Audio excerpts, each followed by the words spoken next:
Olá! Hoje eu vou dar uma pincelada aqui com vocês numa planilha genérica, nesse caso, uma planilha modelo de coleta de dados para casas, para imóveis residenciais, no caso casa, tá? É diferente o modelo de planilha que a gente constrói para uma casa, para um terreno, ou para uma casa em condomínio, apartamento. É sempre diferente. Imóvel comercial é sempre diferente, porque vai depender muito do nosso imóvel avaliando, claro, e da tipologia dele, né? E de algumas características que definem muito quais as variáveis a gente vai utilizar realmente. Aqui colocamos várias variáveis que pode ser que a gente utilize efetivamente na hora de construir o modelo, e vamos dar uma passada aqui de olho. Aqui, elementos amostrais. Nessa coluna, sempre vai ser o elemento amostral. E para nomenclaturas, como a gente faz? A gente chama elemento amostral 1, elemento amostral 2, ou dado amostral 1, dado amostral 2. E por que eu tô falando isso? Porque um detalhe, né? Mas faz parte da nossa linguagem técnica como avaliadores, como engenheiros, arquitetos, engenheiros avaliadores de avaliação de imóveis. Principalmente quando a gente vai trabalhar na área judicial, acho que é nossa responsabilidade falar a nossa própria língua, né? Nós precisamos, claro, nos comunicar com clareza, mas também sabendo utilizar corretamente a nossa linguagem. Por quê? Quando a gente está, quando alguém está, né, nessa área, ou atuando como perito técnico, como perito, ou como assistente técnico, é nessas nuances, nesses detalhes que muitas vezes quem está do outro lado, os advogados, vão pegar, né, na nossa comunicação, né? Desde sempre a comunicação sempre foi muito importante, e isso a gente não pode chamar esse a amostra 1, a amostra 2, a amostra 3, porque não é assim que a norma de avaliações identifica, tá? A amostra é o todo, é o conjunto, tá? O conjunto de dados amostrais é a amostra, tá? É o pluralzinho ali. Então, vamos lá. Dado amostral 1, data da coleta. A gente coloca a data da coleta para todos os dados, porque às vezes começa, por exemplo, fazer uma coleta no final do mês e termina no comecinho, ou pode acontecer também de fazer uma coleta que é fragmentada, por exemplo, uma parte em um mês, outra parte em outro mês, outra parte em outro mês, ou uma parte em um trimestre, outra parte em outra parte em outra, e assim vai. E aí a gente precisa saber, ter essa referência para a gente poder explicar isso no modelo, né? Não é simplesmente colocar aqui a data da coleta, né? Se a data da coleta é a mesma, ok. Se é num período ali de intervalo de dias, ok, tudo bem. Mas se é no intervalo de meses, de trimestres, de semestre, ou até de anos, que não seria muito legal, mas pode acontecer, a gente precisa daí incluir uma variável que explique essa diferença, né? Muitas vezes, de um mês para o outro, o mercado não mudou tanto, mas o avaliador precisa ter uma visão técnica de analisar se o cenário do mercado realmente não mudou. Pode acontecer, né? Por exemplo, a pandemia veio e trouxe alterações para o mercado imobiliário, para o mercado da construção civil. Então, o olhar do avaliador precisa estar afinado para isso, certo? Porque quando a gente verificar alguma situação, por exemplo, catastrófica, que influencie na nossa coleta de dados, no nosso modelo estatístico, isso precisa ser expressado no nosso modelo, né? Mas, em relação à coleta de dados, ou a gente faz ela próxima, ou a gente, se for o caso de ir alimentando, principalmente em cidades pequenas, acontece muito da gente ir alimentando isso aqui ao longo do tempo. Você passa lá, viu um terreno, viu uma placa, tira foto, anota, esse é o trabalho do avaliador. depois registra na sua planilha, né, no seu banco de dados, e aí, claro, vamos supor aqui que um dado foi coletado lá em junho, depois eu passei agora em, sei lá, passei em setembro lá, ou outubro lá e coletei um outro dado que eu vi, que eu achei relevante, a gente coloca aqui. Mas para homogeneizar isso, para botar tudo no mesmo nível, né, de forma assim mais crua, a gente precisa colocar uma variável que explique. Geralmente a gente utiliza a variável geralmente a gente utiliza a variável data de referência, né, que seria isso aqui. Vamos supor que aqui a gente tivesse coletado dia 20 do 6 de 2020, né?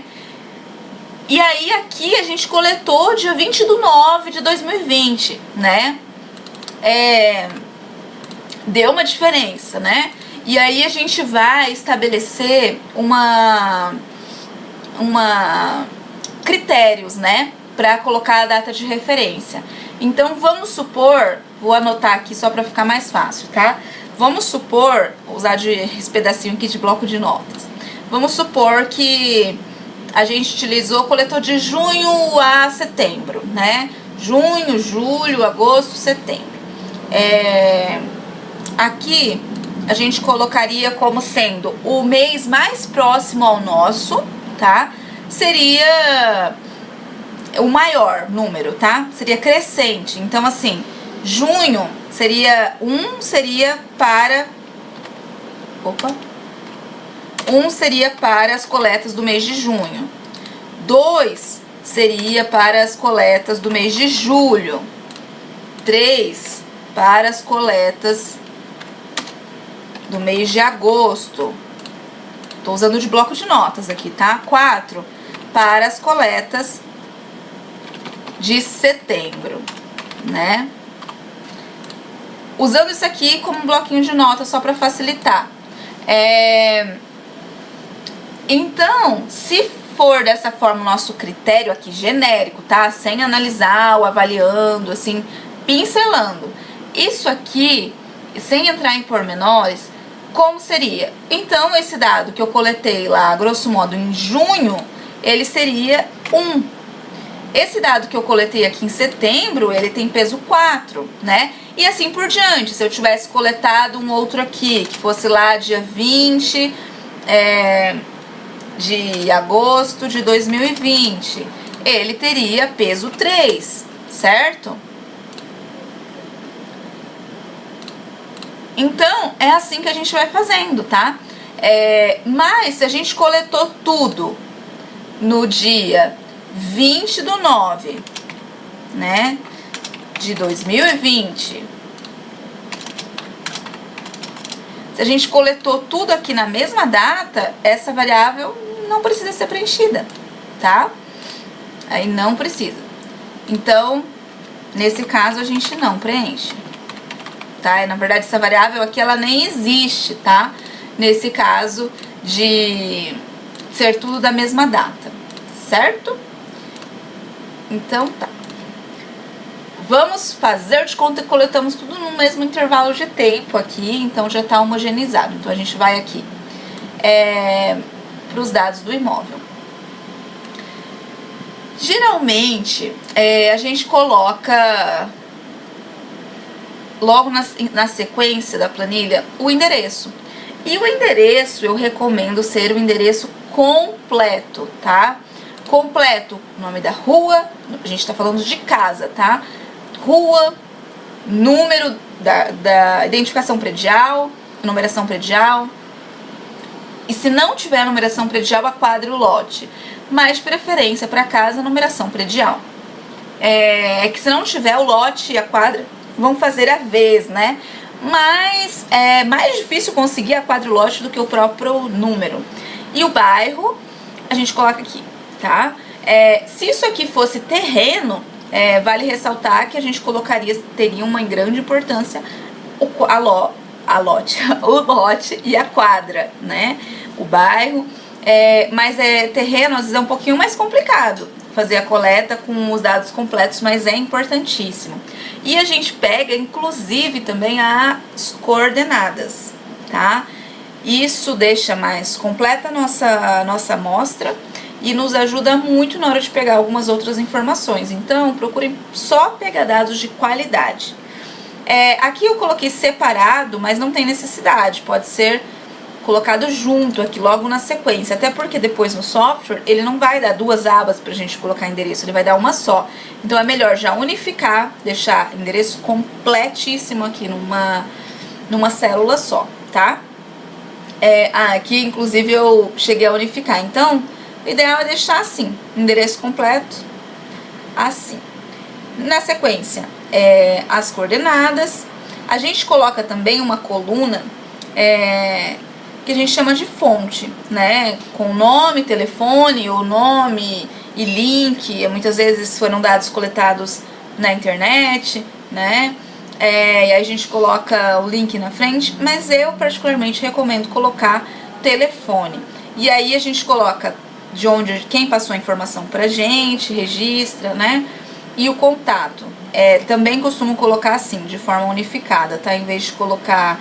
Na hora da coleta, tá, é muito legal coletar separadinho, mas pra rodar depois o modelo estatístico no software, ele não tem muita coluna pra gente usar. Então, a gente acaba já deixando unificado que é desse jeito exato que vai pra lá depois. Desse jeito, tudo juntinho. E desse jeito aqui.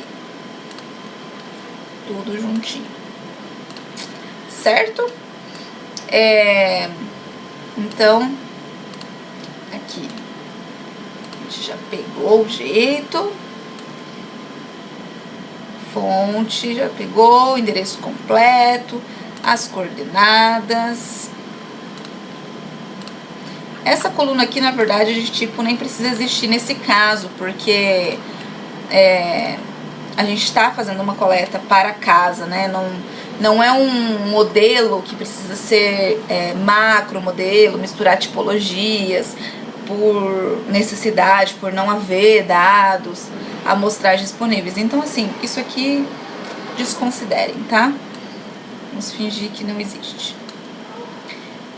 No caso, não é de condomínio, eu coloquei essa aba aqui, essa coluna, porque se fosse uma casa em condomínio, né, o avaliando, e aqui a gente não tá trabalhando com um imóvel específico, né, mas se fosse uma casa em condomínio, vale lembrar que ou você coleta só dados de casa em condomínio, perfeito, ideal, né, o mundo ideal.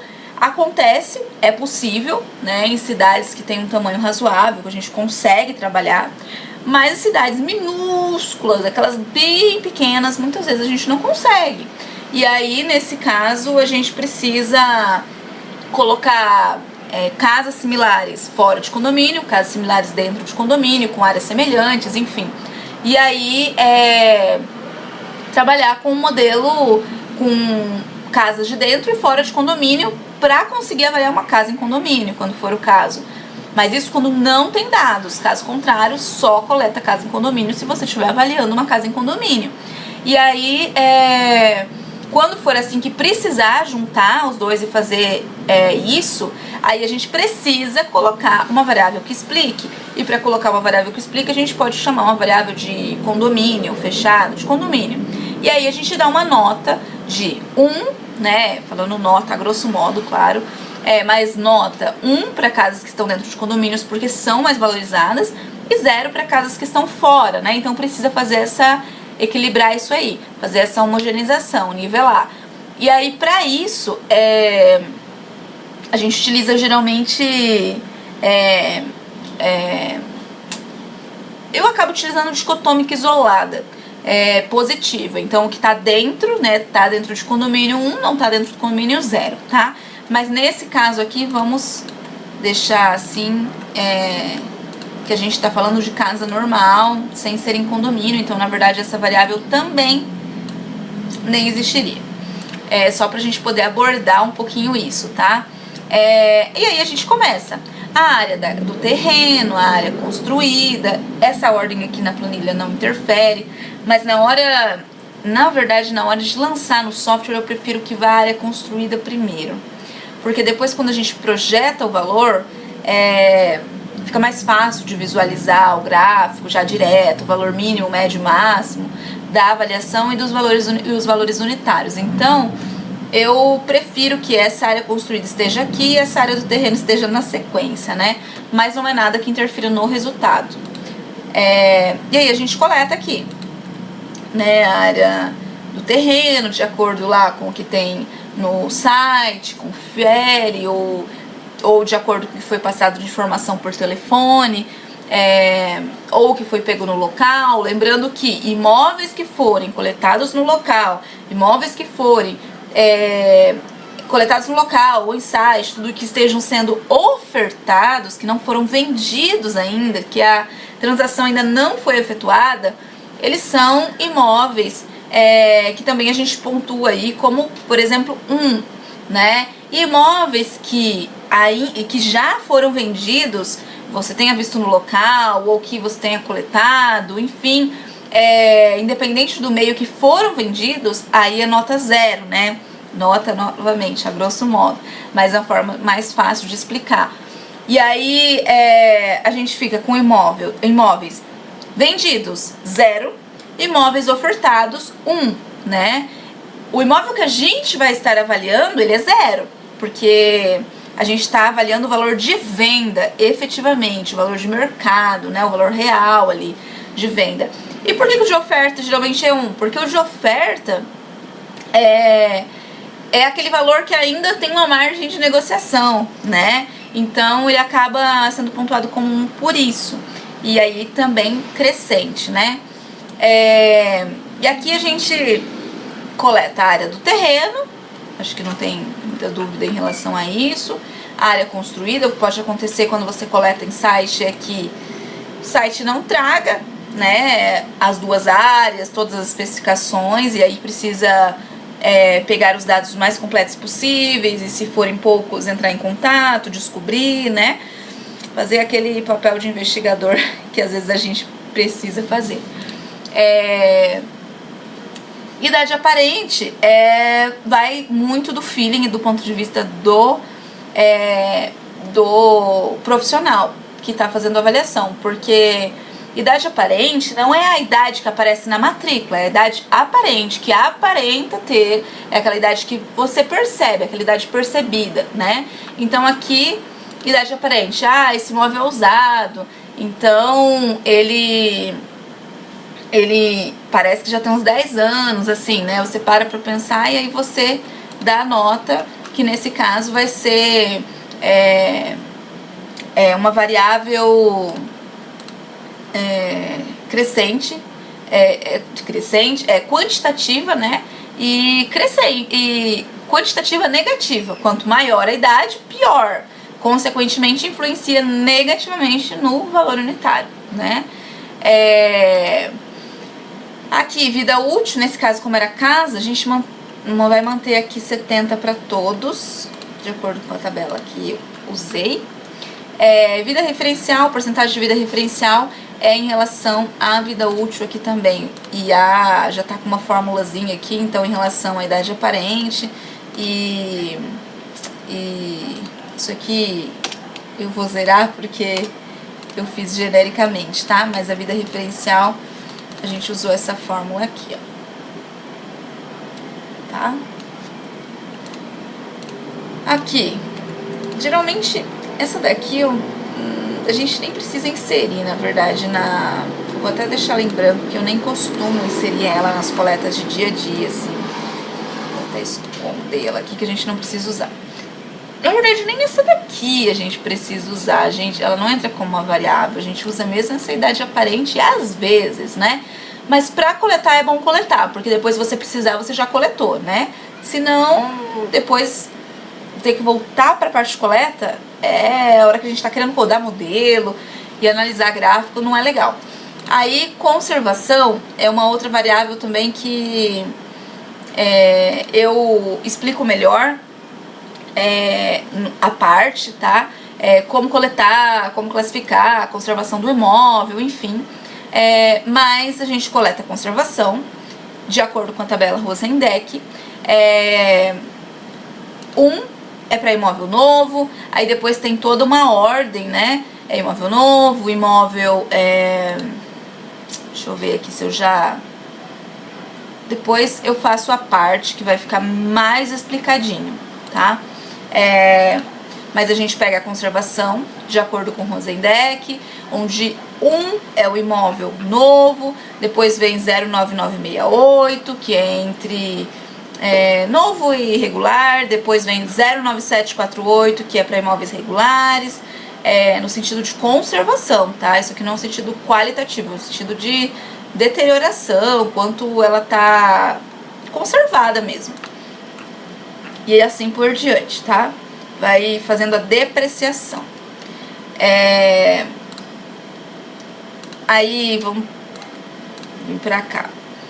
Padrão, a gente costuma coletar através do CUB Sinduscon, aqui no caso Paraná, né, nesse estado. Existem outras formas de coletar padrão também, mas essa é a forma mais usual. E aí também isso aqui merece um videozinho à parte, porque na tabela CUB Sinduscon só aparece baixo, normal e alto, né? Mas existem imóveis, e são muitos, dependendo do imóvel avaliando que você está avaliando, do imóvel que você está avaliando, existe um padrão às vezes intermediário, que é entre o baixo e o normal. Você olha e fala, nossa, não é nem baixo, não é nem normal, tá aqui no meio. E aí tem a forma de fazer esse cruzamento e pegar essa média pra gente usar. Aqui é só uma descrição, tá? Que é legal e no corpo de um laudo, quando é completo, quando não é, a gente vai lançar somente a equação. Aqui é o cruzamento, na verdade, do padrão com a conservação. Então isso aqui, legal, a gente coleta, deixa aqui na planilha, né? Mas, para ser efetivamente usado, a gente vai usar já ele cruzado, que aí é esse que a gente vai exportar pro nosso software. Se a gente exporta essa coluna de padrão e de conservação, até pode, mas a gente já tem que exportar e já tem que desligar, porque não dá para deixar ligado no software conservação, padrão e padrão conservação, né? Esse aqui também é só uma descrição que não vai para o software, essa descrição, né? É bom você ter aqui, porque no seu Excel, então você sempre vai ter um Excel com a sua coleta e depois a exportação para o software. E sempre que você tiver alguma dúvida de alguma coluna que não é levada para o software, porque aqui a gente vai levar, por exemplo, as roxinhas que eu tô grifando aqui, né? Mas a conservação, o padrão, a descrição do padrão, o padrão em si, a gente não leva eles separados, a gente leva só ele cruzado já. Só que às vezes, quando você vai analisar, pega um modelo de um outro período, enfim, vai analisar e você só tem isso aqui, não tem isso aqui separadinho, guardado na sua pasta, dá uma dor de cabeça, porque aí você tem que fazer umas contas reversas para tentar encontrar qual que era o padrão normal, baixo, normal, baixo, e aí não é legal. Então assim, guarda no Excel eles separadinhos, conservação, padrão do CUB, descrição do padrão, bonitinho, e leva pro software só o cruzado já, tá? O cruzamento dele só. Aqui distância ao centro, ou poderia ser que nessa cidade aqui que eu tava fazendo só para ilustrar, centro funciona, né? A distância ao centro funciona, mas tem cidade que não funciona, e aí a gente pega um polo valorizante que funcione, né? E aqui,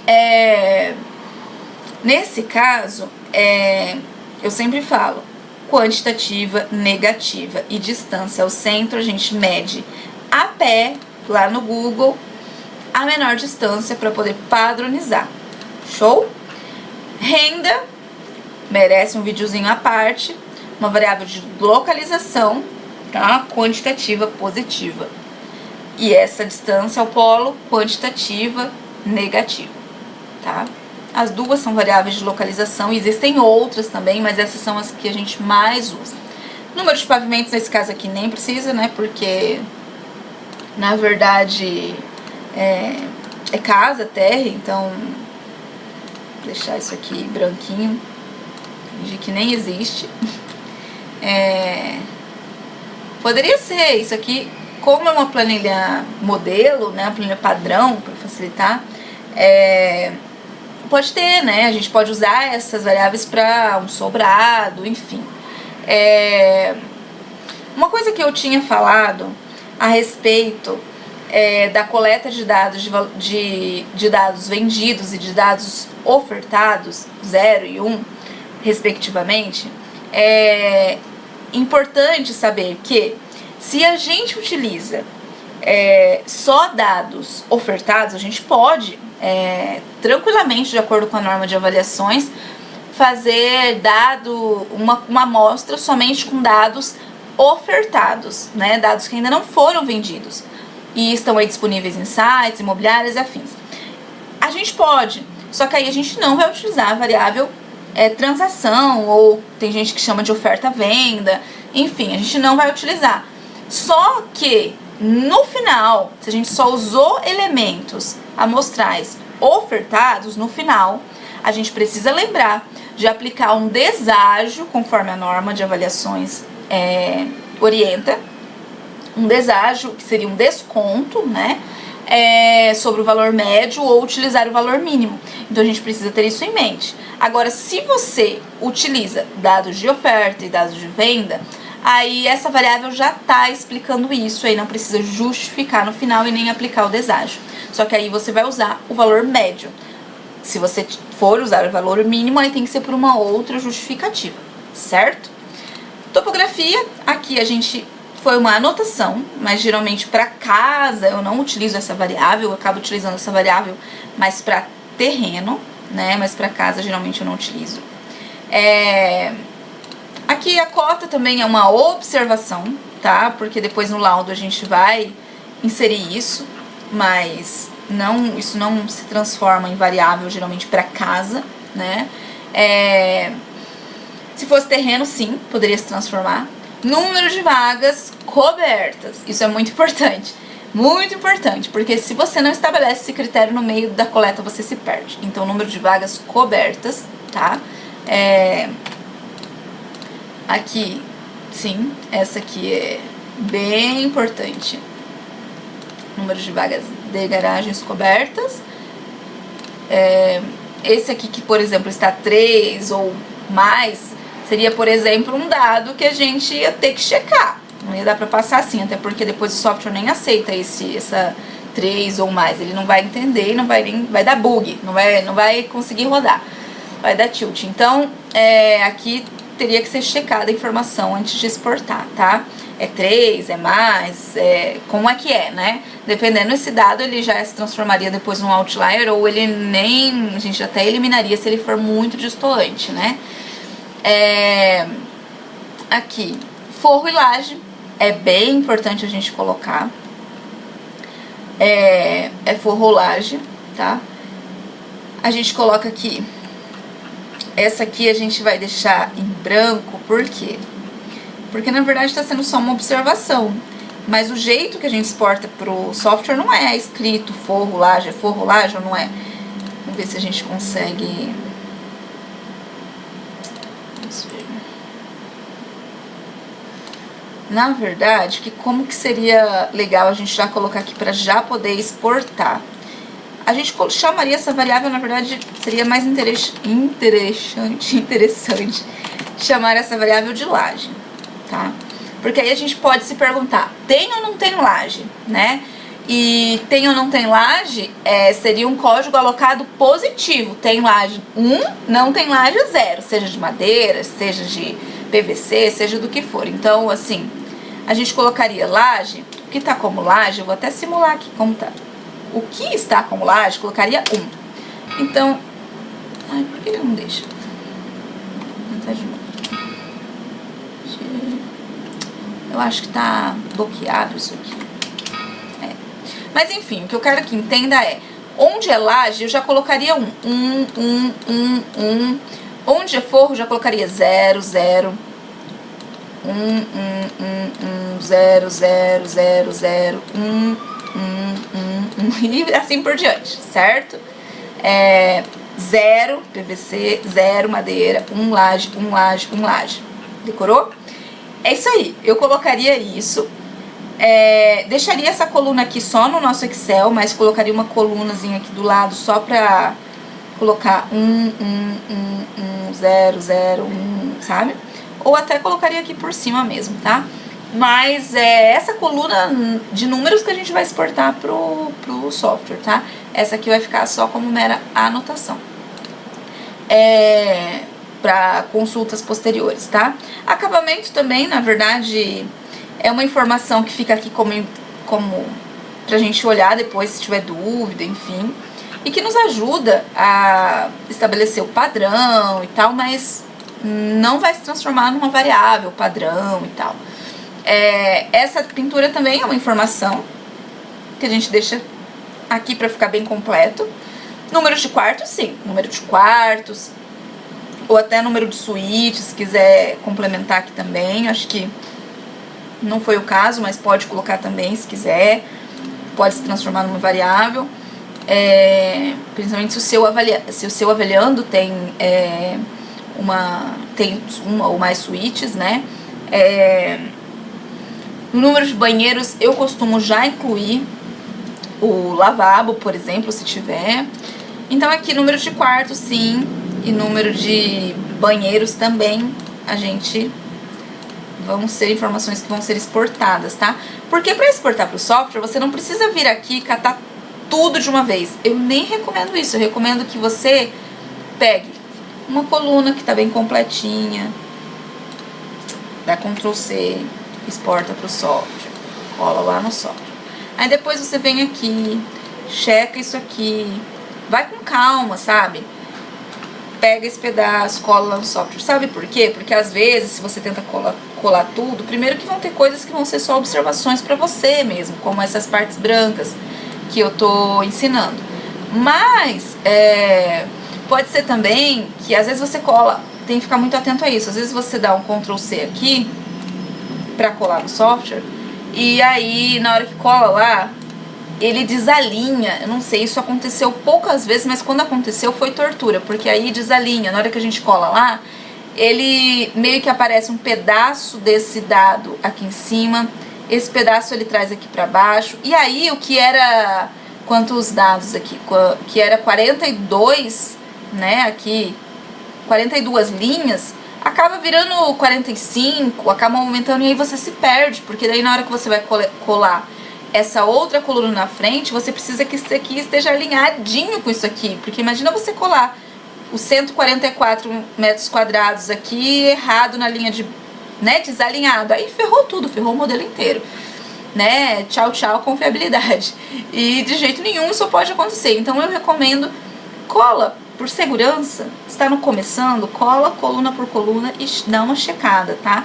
De vez em quando ele dá uma checada se isso aqui tá alinhado com isso aqui, se tá certo. Por isso que esse Excel completo é bem legal, tá?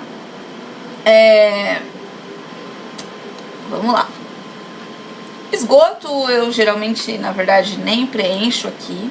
Anoto sobre o meu avaliando e tal, mas geralmente nem coloco. Pavimentação. Sim, pavimentação também não costumo transformar numa variável para casa, é muito transformado numa variável para avaliação de terreno, mas nesse caso aqui eu vou deixar aqui só para fins de observação para nós mesmos. Número de frentes também não é uma variável, não transforma numa variável para avaliação de casa, mas de terreno sim, tá? Mas terreno merece um vídeo à parte. Testadas também, até porque para casa, olha só, para casa dificilmente vocês vão conseguir coletar, vai ser possível coletar número de frente, metragem da frente, né, número de frente até dá, porque se fosse número de frente, você sabe se é esquina, se não é esquina, duas frentes, não é uma frente, ok, ou a variável meio de quadra ou esquina, né, meio de quadra 1 e esquina 2, enfim, até daria, mas pra casa a gente não usa, a gente usa isso aqui pra, se for pra terreno, né, mas deixa aqui pra ver que você tentou coletar, né, tentou entender ali, né. Atestado aqui, na verdade, para casa, eu até descartaria mesmo, não precisa, tá? Se for terreno, é muito importante, principalmente terreno comercial, é extremamente importante. A influência que tem, né, a significância que tem uma metragem da frente, geralmente em terreno. Aqui é o valor total do imóvel, que eu também deixo aqui simplesmente como observação, mas o que eu vou usar realmente vai ser o valor unitário, tá? Esse aqui é o que a gente vai realmente exportar também lá para o software. Esse aqui eu deixo aqui como parâmetro pra gente checar. Situação do mercado, que poderia ser transação, oferta, venda, enfim. Isso aqui eu poderia estar chamando aqui de... Ele está escrito como situação do mercado ou fator fonte, que situação do mercado é o que eu falei, ó, foram dados todos de oferta. Portanto, foram todos dados se um desses fossem de venda, por exemplo, aqui, seria 0 aqui, tá? E assim, mesmo que todos os dados sejam de oferta, importante isso, mesmo que todos os seus dados sejam de oferta, na hora de projetar o seu avaliando, que você está buscando um valor efetivo de mercado, um valor de venda, na hora de projetar você fala que o seu avaliando é 0, tá? Não vai dar inconsistência por todos serem de oferta, tá? Só que você vai precisar dar um desconto no final da sua avaliação, porque você está trabalhando com uma amostra só de oferta. E aí você vai ter um resultado que você está buscando um valor de venda. Quando você tem uma amostra de oferta e você chega num resultado, digamos que seria um resultado de oferta, então aí você tem que aplicar um deságio, tá? Tem que lembrar disso. Eu reforço isso porque isso é muito importante. Então aqui a gente só deixa anotado. Eu prefiro chamar a situação, em vez de situação do mercado, eu prefiro chamar de variável transação. É de oferta ou é de venda, né? E aqui também, ou de transação, ou eu posso colocar aqui oferta-venda. Eu acho que fica mais didático, na verdade.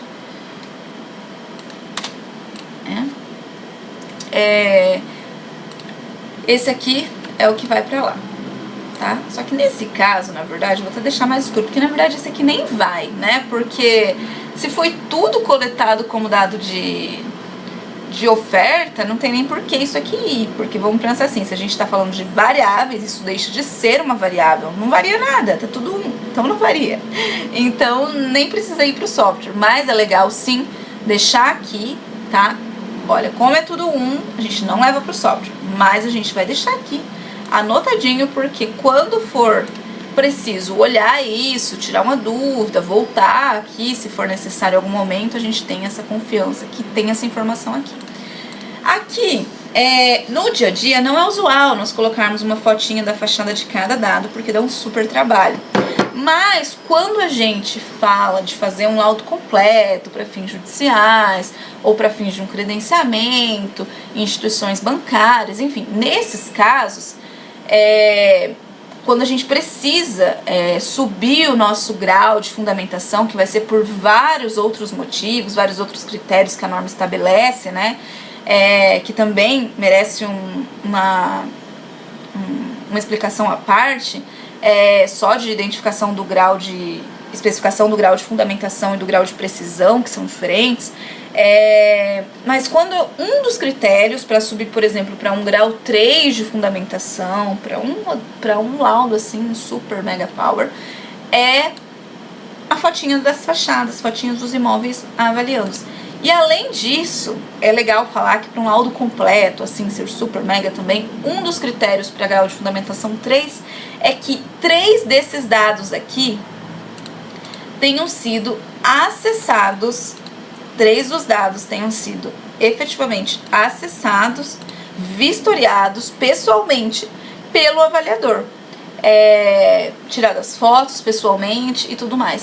Então, assim, a norma estabelece isso. No dia a dia, quando a gente está falando aí de um trabalho no dia a dia que preza pela qualidade, atende a norma, mas não entra em pormenores, enfim, a gente não costuma colocar essas fotinhas. Mas quando a gente tá falando de buscar atingir um grau 3 e tal, é legal sim colocar as fotinhas, porque vai ser um dos critérios que a norma vai te pedir, tá? Aí coloca aqui um JPEG, assim, e fica linda, né? A planilha daí fica... Tudo bem que a minha é bem colorida, mas aí fica bem fácil também de depois, se você tiver dúvida no padrão conservação, vir e dar uma olhada na fachadinha e tal. Mas aí tem que ser organizado desde o começo, tá? E é isso aí, a gente deu uma pincelada. Em outro momento a gente conversa sobre como exportar para um software, e desde do básico ali, e assim, um passo de cada vez.